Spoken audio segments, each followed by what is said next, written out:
क्या है कि बेरोज़गार इंसान को बहुत अच्छी निगाहों से नहीं देखा जाता। बेरोज़गारी का जो दर्द है, वो बड़ा तकलीफ़ होता है।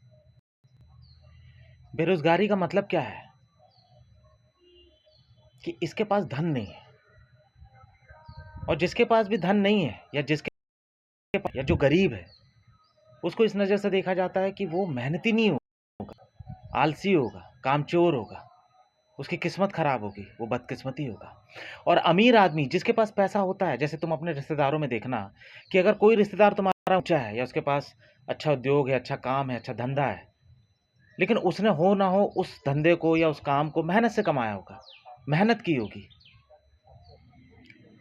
और जब उसने बहुत ज़्यादा मेहनत की होगी, तो मेहनत करने के साथ जलन पैदा हो जाती है कि मैंने तो मेहनत से कमाया, इसने तो कुछ नहीं किया। मेरी तो किस्मत अच्छी है, इसकी तो अच्छी नहीं है। मैंने मेहनत से अपना वजूद बनाया, मैंने मेहनत की और इसे मैं फोकट में क्यों दूं? इसे फोकट में मान सम्मान क्यों दूं? सम्मान, उस चापलूसी, उस चीज़ के लिए तो मैंने रात दिन मेहनत की थी ना। मैंने अपना ज़मीर खोया, मैंने अपनी ईमानदारी खोई, मैंने अपना शरीर खोया, मैंने अपना एहसास खोया।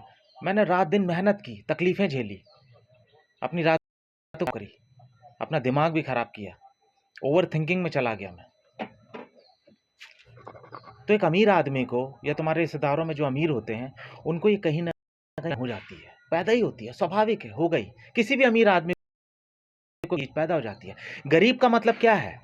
बेरोज़गार का मतलब क्या है? जिसे आप देखते हो कि इसने मेहनत नहीं की। मैंने मेहनत की, मैंने पा लिया।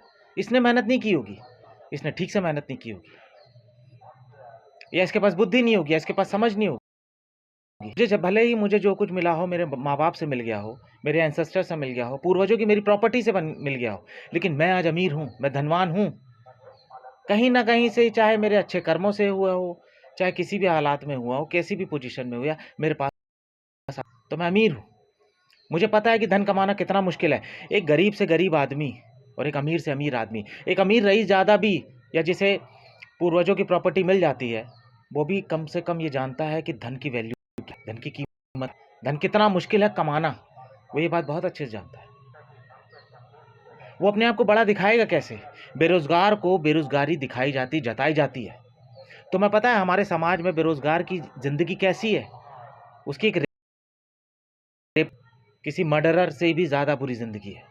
एक मर्डरर अगर 4 पैसा भी लेके आ जाता है, तो तुम उसको दिखावे के लिए इज़्ज़त दे देते हो, चापलूसी दे देते हो।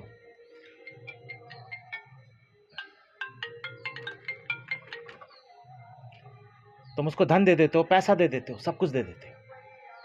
यदि गंदे से गंदा इंसान, चाहे वो बेवड़ा हो, नशेड़ी हो, चाहे बहुत घिनौना इंसान हो, लेकिन फिर भी तुम उसे इज़्ज़त दे देते हो यदि वो धनवान है। तो ये क्या है? ये वास्तविकता में एक जलन है और कुछ नहीं है। एक अमीर आदमी की गरीब के प्रति एक जलन है। अमीर आदमी कहता है भाई मैंने मेहनत से कमाया, मैंने किस्मत से कमाया, मैंने कर्मों से कमाया, मैंने किसी भी अवस्था में इस पैसे को कमाया, धन जुटाया, या मैंने बचाया, कंजूसी लाया, वो तुम्हें इज्जत नहीं देगा, क्योंकि उसे लगता है कि ये भी सैक्रिफाइसेस मैंने की, वो शायद तुमने नहीं किए। हो सकता है गरीब आदमी इसलिए गरीब हो क्योंकि उसके पास अपॉर्चुनिटी ना मिली हो, उसकी किस्मत ना रही हो, उसके पास उतनी अच्छी व्यवस्था ना रही हो। कई बार होता है इंसान 10 साल भी मेहनत करता है तो वो कामयाब नहीं हो पाता। कई बार उसकी दिशा गलत हो जाती है, उसके निर्णय गलत हो जाते हैं, उसके फैसले गलत हो जाते हैं। कई बार वो भटक जाता है, मेहनत पूरी करता है, और कुछ ऐसे होते हैं जो मेहनत ही नहीं करते।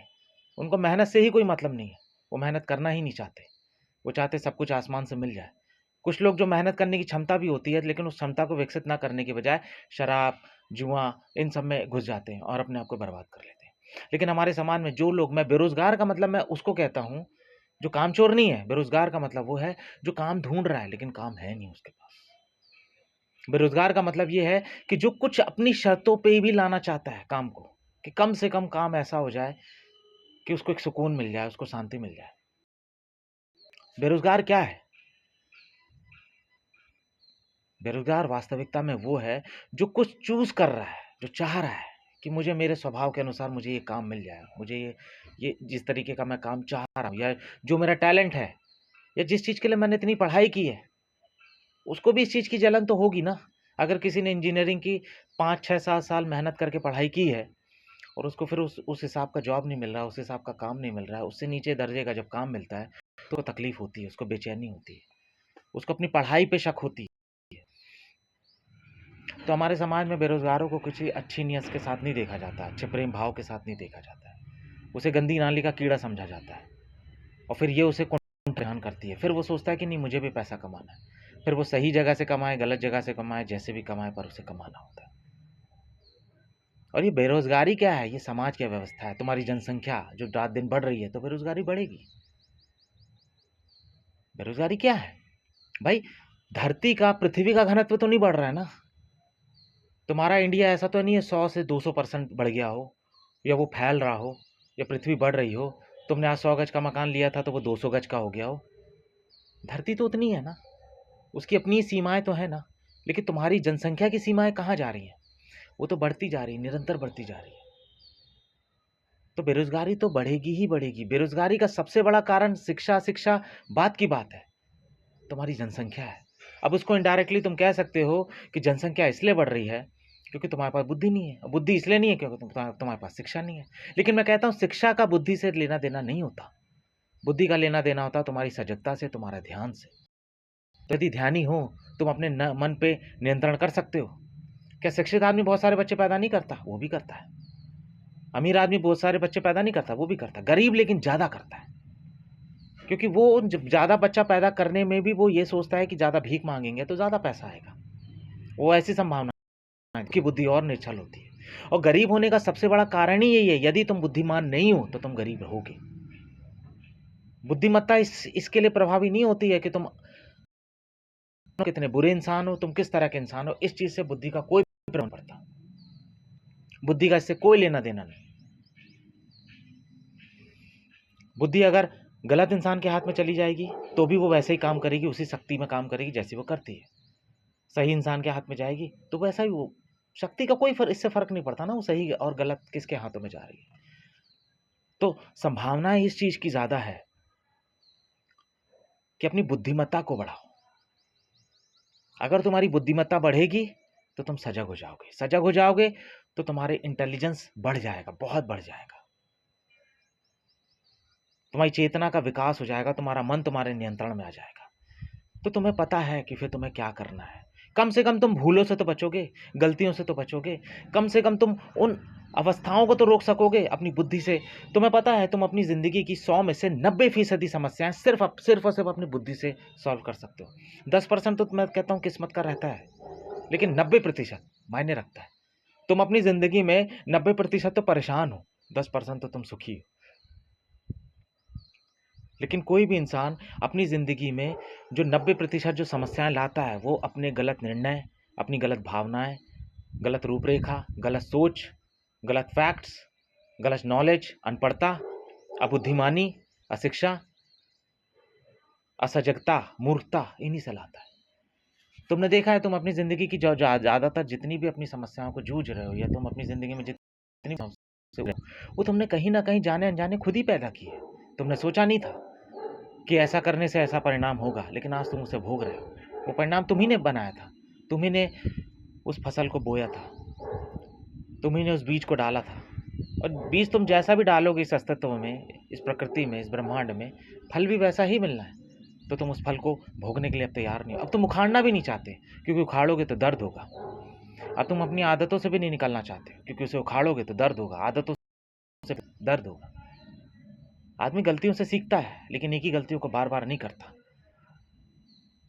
बुद्धिमान आदमी एक बार गलती करेगा, 2 बार गलती करेगा, लेकिन जब तक उससे सीख ना जाए, उसमें सजगता ना प्राप्त कर ले, उसमें अपना एक वर्चस्व प्राप्त ना कर ले, वो आगे नहीं बढ़ता। बुद्धिमान है कौन? बुद्धिमान वो है जिसके अंदर परम पूर्ण होश है, सजगता है, जो सवाल उठाता है, जो संदेह करता है, जो मान नहीं लेता किसी भी चीज को जब तक जान ना ले, जो खोजता है, खोजता रहता है, उसमें डूब जाता है, जो किसी एक चीज के पीछे जब पड़ जाता है तो जब तक उसे पूर्ण रूप से उसका होना या ना होने का पूर्ण ज्ञान ना मिल जाए, जब तक उसके संदेह को तृप्ति ना मिल जाए, जब तक उसके तर्कों को तृप्ति ना मिल जाए, तब तक वो रुकता नहीं है। बुद्धिमान वो है जो खोजता है, जो वैज्ञानिक है। वैज्ञानिक ही तो है। आज तुम्हारी जो जिंदगी जो परिपूर्ण अवस्था अवस्था में जो तुम कष्टों से मुक्त होकर जी रहे हो, तुम्हारे घर में फैन चल रहा है, बिजली चल रही है, गाड़ी से आ रहे हो, जा रहे हो, ट्रेन चल रही है, आसपास इतने सारे जो तुम्हारे विकास हुए हैं, जिसे तुम विकास कहते हो, तुम से आए हैं, वैज्ञानिकों के द्वारा ही तो आए हैं ना, विज्ञान से ही आए ना। और वैज्ञानिक क्या होता है? वैज्ञानिक एक बुद्धिमान इंसान होता है। उसके अंदर बुद्धिमत्ता होती है, सजगता होती है, उसके अंदर ग्रहणता की पावर होती है। वो खोजता है, वो ढूंढता है।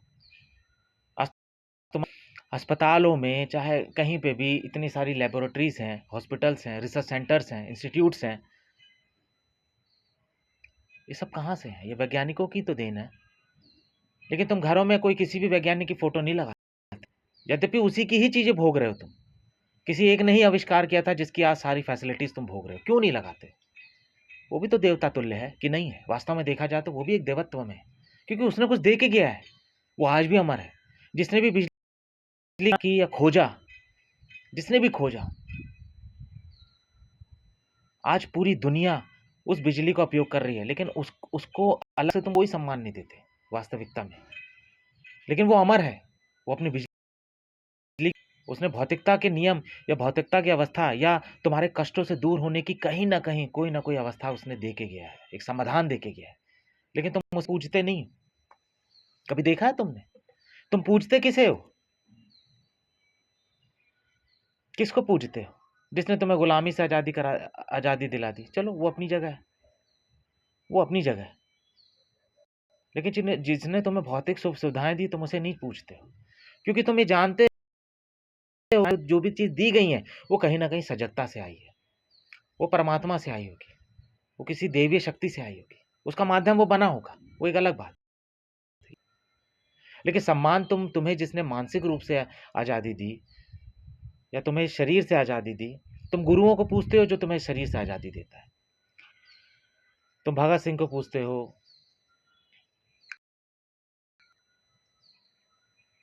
तुम महात्मा गांधी को पूछते हो, भीमराव अंबेडकर को पूछते हो, सबको पूछते हो। क्यों? क्योंकि उन्होंने तुम्हारी एक मानसिकता, एक संविधान दिया, उन्होंने तुम्हें एक मानसिक आज़ादी भी दिलाई।